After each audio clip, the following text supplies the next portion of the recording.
संकट काटे। मैया हमार हो की दुनिया के संकट काटे।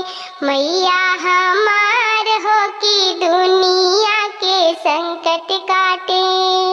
पटना सहरिया से, पटना सहरिया से गईली हरिद्वार हो की दुनिया के संकट काटे।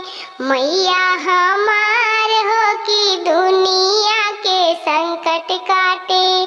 मैया हमार हो की दुनिया के संकट काटे।